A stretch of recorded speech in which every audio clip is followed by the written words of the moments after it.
Assalamualaikum warahmatullahi wabarakatuh. Ketemu lagi dalam perkuliahan Fisika Dasar kedua. Kali ini kita akan bahas tentang hukum Coulomb. Jadi masih melanjutkan bahasan tentang muatan listrik yang sudah dibahas pada video atau pada pertemuan sebelumnya ya. Nah, kita ingat bahwa ada dua jenis muatan listrik, yakni muatan positif dan muatan negatif. Dan antar muatan sejenis tolak-menolak, muatan tak sejenis tarik-menarik. Nah, Coulomb ya, Charles Austin de Coulomb ya, itu melakukan eksperimen terkait dengan penentuan besar gaya yang terjadi antar kedua muatan listrik. Nah, dari hasil eksperimennya, Coulomb menemukan satu hukum ya, bahwa ternyata besar gaya tarik-menarik ya. Jadi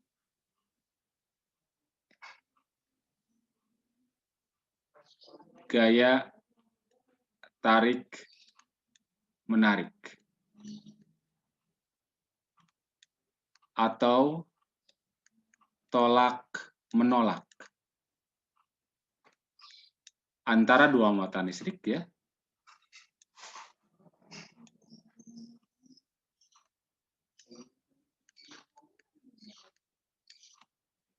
sebanding dengan hasil kali kedua muatan dan berbanding terbalik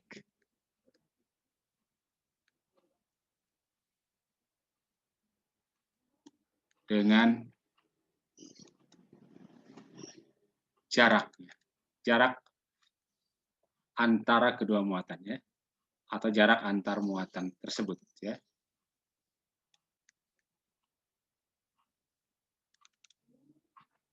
Jadi kalau misalnya ini saya ilustrasikan, di sini ada dua buah muatan ya.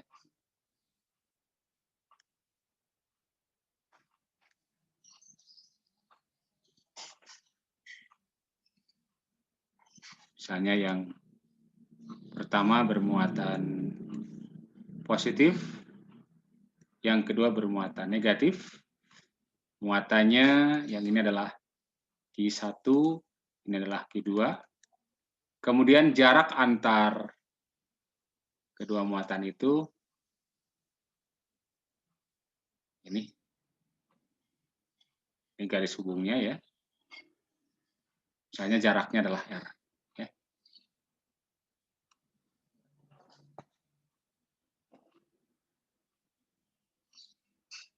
Nah, besar gayanya ya, besar gayanya itu dinyatakan oleh rumus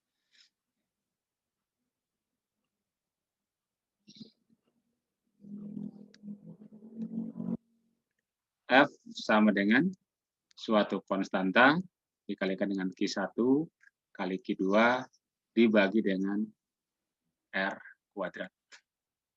Oke, itu besar gayanya ya, sesuai dengan pernyataan Coulomb ya, di mana K-nya adalah suatu konstanta dengan K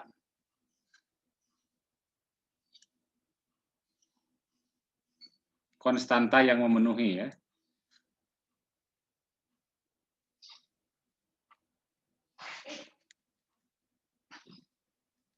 Satu per 4pi epsilon.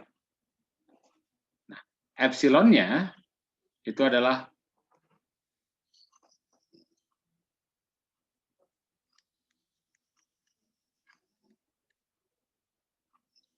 permitivitas ya.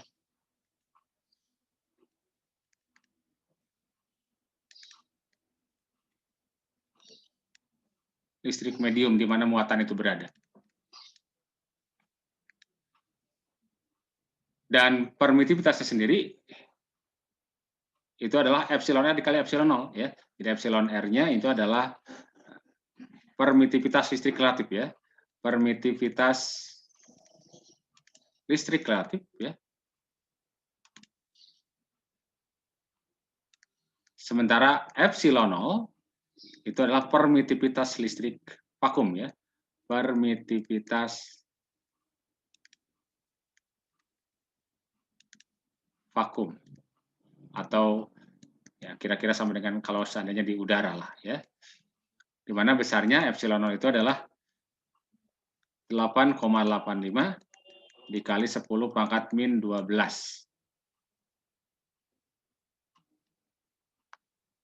Newton meter kuadrat per kolom kuadrat. Ya. Nah, jadi khusus kalau di vakum atau di udara ya, jika epsilon sama dengan epsilon 0, maka K-nya itu nilainya adalah 1/4 ke epsilon 0, kira-kira sama dengan 9 kali 10 pangkat 9 Newton meter kuadrat per kolom kuadrat. Mohon maaf, ini kebalik satuannya ya. Kebalikan dengan K satuannya ya, ini jadi kolom kuadrat per Newton meter kuadrat. Atau ini juga ada nama khususnya ya. Oke. Baik, jadi ketika di udara K-nya kita ambil ya mudahnya 9 kali 10⁹ Newton meter kuadrat per kolom kuadrat. Ini terkait baru besarnya saja. Nah, gaya kan besaran vektor. Nah, kemana arah gayanya? Nah, nanti tergantung dari gaya pada muatan mana. Kalau misalkan kita ingin menggambarkan gaya pada muatan Q1 ini, maka Q1 karena ini negatif, ini positif, berarti akan terjadi tarik menarik. Artinya apa? Q1 ditarik oleh Q2 sehingga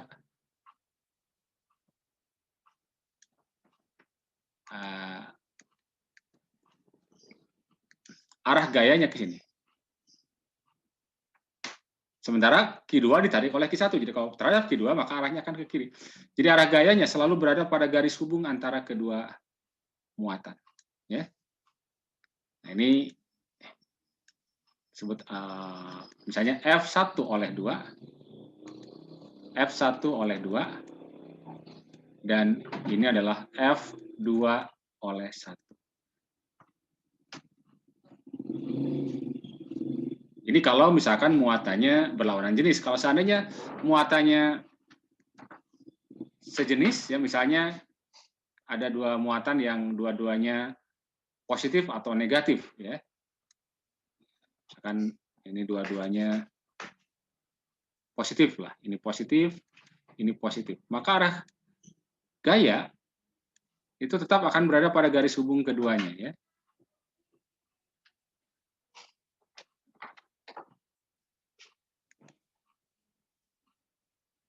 Pada muatan yang sebelah kiri, misalnya muatan Q1 akan ditolak gitu kan ke sini, ya. Dan ini juga akan ditolak oleh muatan di sebelah kiri, ya. Jadi kalau ini adalah Q1, ini adalah Q2, maka ini adalah F1 oleh 2, arahnya ke kiri, ini F2 oleh 1. Nah, besar dari F1, 2 dan F21 itu sama, ya. Ini merupakan pasangan aksi reaksi, ya. Hanya saja arahnya tentu saja berbeda karena F12 bekerja pada benda satu, F21 bekerja pada benda atau pada muatan yang kedua, ya. Jadi besarnya sama. Ya. Oke, itu terkait dengan arahnya. Ya. Nah, tentu saja karena gaya merupakan besaran vektor, nanti ketika ada beberapa muatan atau sejumlah muatan, ya, berinteraksi satu sama lain, maka gaya yang dialami oleh satu muatan itu akan merupakan resultan dari gaya-gaya yang diakibatkan oleh muatan-muatan lain yang ada di sekitarnya. Oke? Sebanding dengan apa? F sebanding dengan perkalian Q1 dan Q2 berbanding terbalik dengan kuadrat jarak. Ini artinya apa? Kalau muatannya makin besar, berarti gayanya makin besar. Dan kalau jaraknya makin besar atau makin jauh, ini berbanding terbalik, maka ini akan menjadi makin kecil, ya. Oke. Makin kecil. Nah, rumusan ini sebenarnya mirip dengan rumus gaya gravitasi kan ya. Jadi memang ada sedikit kemiripan ya antara gaya gravitasi dengan gaya Coulomb ya. Namun kalau pada gravitasi itu kan rumusnya G dikali M1 M2 per R kuadrat ya, serupa ya, hanya beda di sininya saja ya. Pada gaya gravitasi yang terjadi hanya gaya tarik saja. Kalau pada listrik, antar muatan listrik bisa gaya tarik, bisa gaya tolak. Itu saja ya perbedaannya. Nah, kalau lihat dari rumusannya nampaknya ada kemiripan ya terkait dengan gaya tarik ya. Ini boleh jadi nih, ini intermezzo saja ya, bahwa boleh jadi bahwa kalau ada di antara kalian saling menarik ya atau saling menolak, maka rumusannya kira-kira mirip dengan inilah ya. Jadi kalau misalkan ini jadikan muatan cinta orang pertama, muatan cinta orang kedua, ya ini jaraknya ya. Jadi semakin besar muatan cintanya, gayanya makin besar ya. Semakin dekat jaraknya, gayanya makin besar ya. Oke, jadi hati-hati kalau kalian jatuh cinta ya, jangan sekali-kali jaraknya mendekati 0 ya. Kenapa? Kalau jaraknya mendekati 0, R-nya mendekati 0, maka gayanya mendekati tak hingga. Dikhawatirkan tidak sanggup menahan gaya itu ya. Jadi tolong jaga jarak ya. Oke ya. Baik, itu hanya ini saja ya. Oke, jadi sekali lagi bahwa besar gaya sebanding dengan Q1 dan sebanding dengan Q1 kali Q2 dan berbanding terbalik dengan kuadrat jarak. Dan penyelesaian tentang persoalan gaya ini harus secara vektor ya. Kita ingat bahwa kalau ada dua vektor arahnya sama diresultankan, maka tinggal kita tambahkan. Kalau berlawanan kita tinggal kurangkan. Kalau tegak lurus kita tinggal menggunakan Pitagoras lah, teorema Pitagoras. Nah, bagaimana kalau tidak tegak lurus membentuk sudut ya? Bisa kita gunakan metode uraian misalnya ya. Oke, kita coba lihat contohnya yang pertama.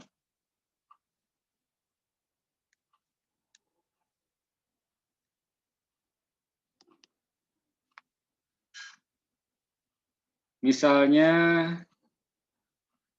ada dua buah muatan listrik ya. Dua buah muatan listrik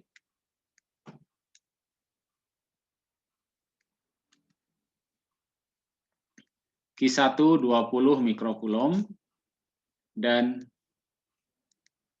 Q2 min 20 mikrokulom terpisah pada jarak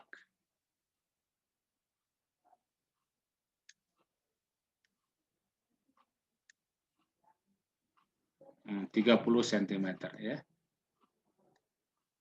Satu sama lain ya. Satu sama lain.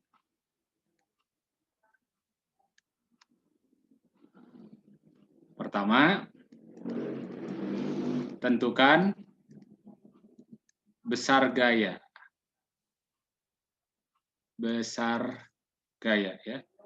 Besar gaya pada tiap muatan ya.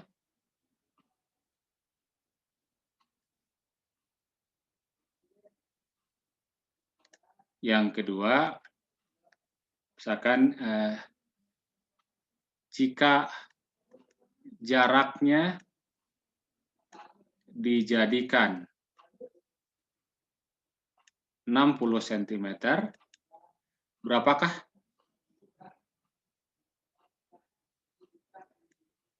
gayanya, besar gayanya ya? Oke ya, berapakah besar gaya tersebut ya? Itu pertanyaannya kira-kira. Oke, kita lihat.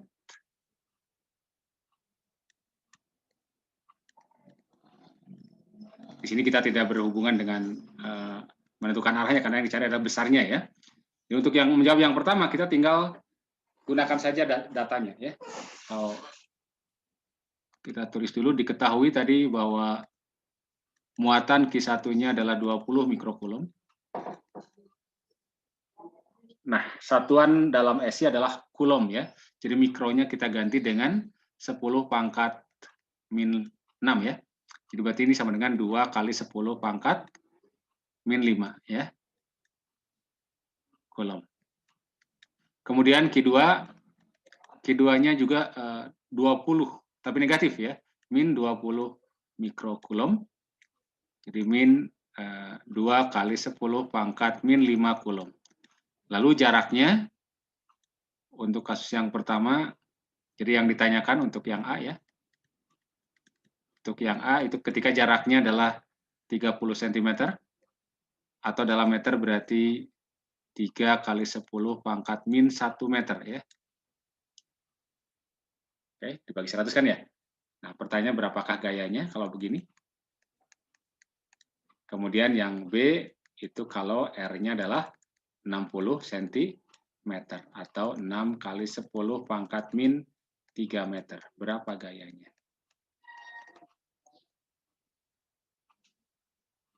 Nah, untuk yang A,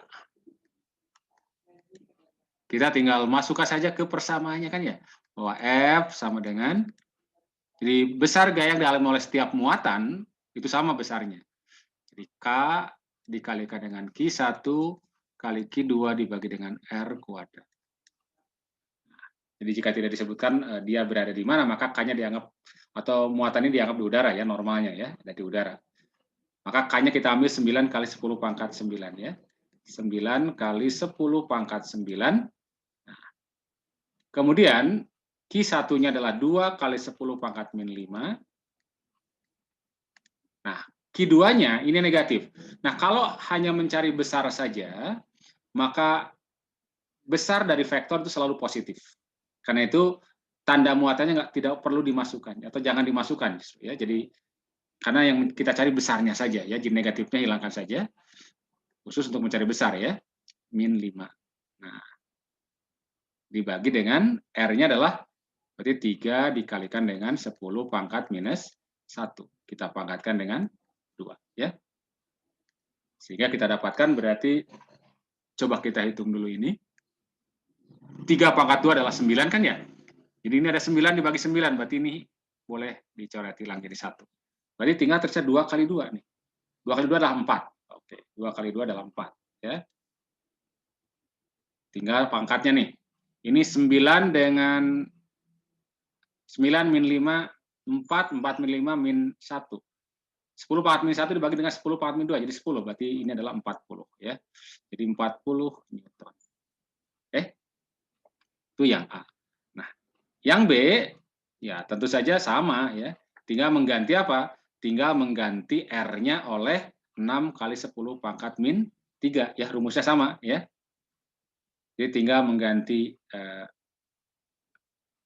R-nya dengan 6 kali 10 pangkat min 3. Nah, coba kalian cari ya. Tapi sebenarnya kita juga bisa gunakan metode perbandingan. Kenapa? Karena Q1, Q2, dan K-nya itu sama. Yang berbeda kan antara keadaan A dengan keadaan B adalah jaraknya saja. Nah, kita lihat dari rumusnya bahwa F dengan R kuadrat berbanding terbalik. Jadi F berbanding terbalik dengan R kuadrat. Apa artinya? Kalau R-nya berubah menjadi makin jauh, maka makin kecil kan ya? Nah, tinggal lihat berapa kali perubahan R-nya. R-nya menjadi berapa kali dari semula? Awalnya 30 menjadi 60. 60 kan 2 kali dari 30 kan ya? Berarti boleh kita tulis begini. Berarti 1/2 kuadrat. Karena R-nya 2 kali ya, pada saat R-nya 60. Berarti 1/4 kali nih. Gitu. Dengan kata lain apa? Dengan kata lain ketika R-nya sama dengan 60 cm, maka berarti F-nya, katakan F aksen adalah 1/4 kali ketika jaraknya 30 cm. Ya. Berarti 1/4 dikalikan dengan 40 alias 10 Newton. Oke, ya. Itu cara menghitung besar gaya ya. Sekali lagi, mencari besar gaya harus positif karena besaran vektor. Jadi nilai dari besaran vektor selalu positif. Nanti tanda plus atau minus pada muatan yang akan menentukan kemana arahnya, ya. Oke. Dalam kasus ini tentu saja tarik menarik, ya, tarik menarik. Oke, kemudian contoh yang kedua, ya, satu lagi lah, ya. Contoh kedua. 3 buah partikel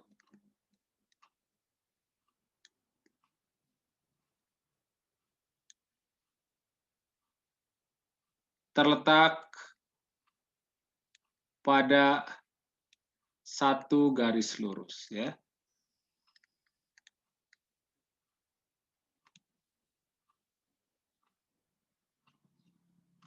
Seperti pada gambar, nanti saya gambarkan, ya.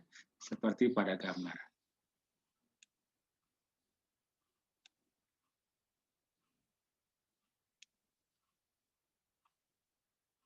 Diketahui Q1 sama dengan min 8 mikrokulom, kemudian Q2-nya plus 3 mikrokulom, kemudian Q3-nya min 4 mikrokulom, ya.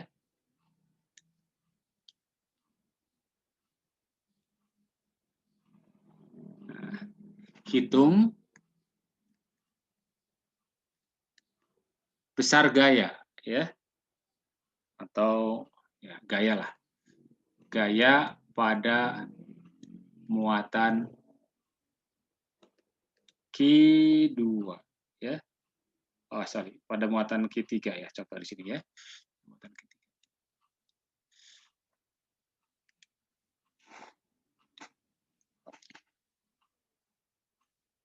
Oke, gambarnya seperti ini. Ada Q1, kemudian ada Q2, dan ada Q3.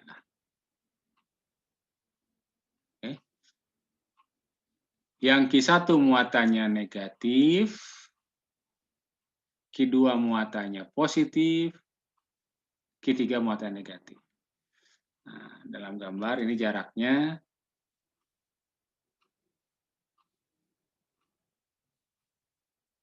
diketahui, ya.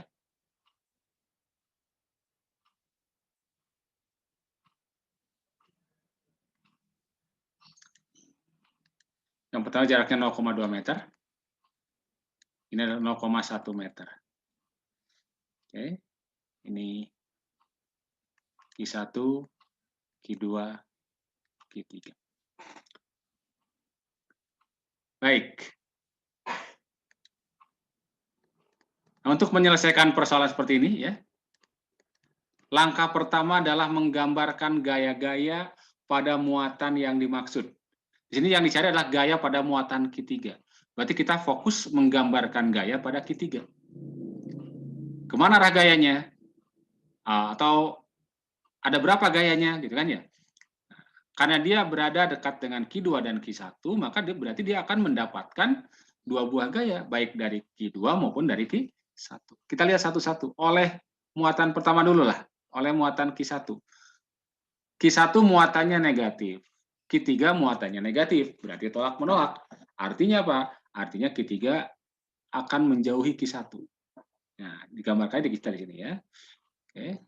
Ini adalah F3 oleh 1. F3 oleh 1. Ya, ke sana, ya. Kemudian oleh Q2 positif, Q3 negatif, maka Q3 akan ditarik, gitu. Sehingga gaya pada Q2, pada 3 oleh 2 arahnya ke sini. Ini adalah F3 oleh 2. Sehingga kita dapatkan sekarang ada 2 gaya yang arahnya berlawanan. Nah, kalau mencari resultan vektornya, ya tinggal kita kurangkan aja, ya. Kurangkan saja besarnya masing-masing. Jadi kita cari besar masing-masing. F3 oleh 1, besarnya ini, ya, tanpa tanda panah vektor. Berarti K dikalikan dengan Q3 3 dengan Q1. Nah, karena 3, jadi jaraknya jarak apa? Jarak antara 3 dan 1 dikuadratkan.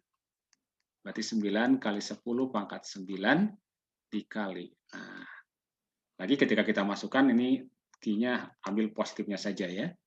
Q3 adalah 4 kali 10 pangkat min 6 ya mikro dikali Q1-nya 8 ya. 8 kali 10 pangkat min 6 dibagi dengan R-nya. Nah, jarak dari sini sampai sini nih 0,3 meter ya. 0,3 meter dikuadratkan. Oke. Ini kalau kalian hitung ya, silakan hitung. Itu adalah 3,2 Newton. Oke. Kemudian kita cari yang kedua F32. F32 ya. Rumusnya sama lah ya. Jadi tinggal K kali Q3 dengan Q2 sekarang ya. Dibagi R32 dikuadratkan. Berarti 9 kali 10 pangkat 9 dikali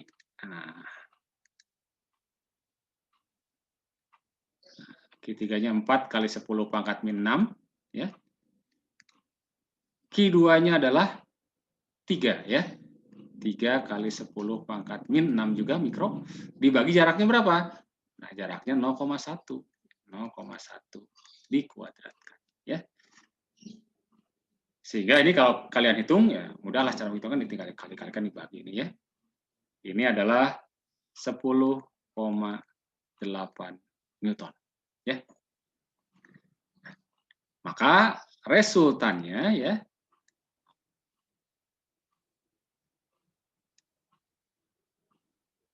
gaya pada Q2 tinggal kita lihat, udah saja ambil yang besar dikurangi yang kecil. Yang besar kan F32 kan ya? Maka berarti F2 adalah F32 dikurangi dengan F31. Berapa? 10,8. 10,8 dikurangi dengan 3,2. Berapa itu? 7,6 ya?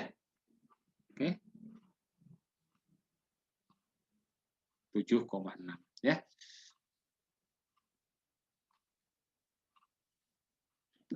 Kemana arahnya? Nah, jadi kalau besar gayanya berarti karena perhatikan tadi kan ini F32 lebih besar daripada F31, maka arahnya ke arah F32 ya, searah F32 ya. Searah F32. Artinya menuju ke muatan Q2 atau menuju ke muatan Q1. Oke, ya. Jadi sekali lagi untuk menyelesaikan persoalan hukum Newton ya terkait dengan gaya-gaya yang bekerja pada sebuah muatan, langkah pertama gambarkan dulu gaya-gaya pada muatan yang dimaksud, yang ditinjau ya. Jadi tidak perlu digambarkan di seluruh ini, Q1 dengan Q3 ini ke sini ya. Tidak. Kita fokus saja pada apa? Pada muatan yang ditanyakan. Ada berapa gaya? Lalu tinggal kita lihat apakah searah atau berlawanan. Kalau searah tinggal ditambahkan, tapi kalau berlawanan dikurangkan. Nah, kalau tegak lurus, nah, nanti dipitagoraskan ya. Kita akan lihat pada pertemuan atau video sebelumnya ya. Video yang akan datang, sorry. Jadi untuk yang tegak lurus atau bentuk-bentuk yang lain ya, kita akan lanjutkan pada pertemuan yang akan datang. Baik, sementara sampai di sini dulu. Terima kasih. Assalamualaikum warahmatullahi wabarakatuh.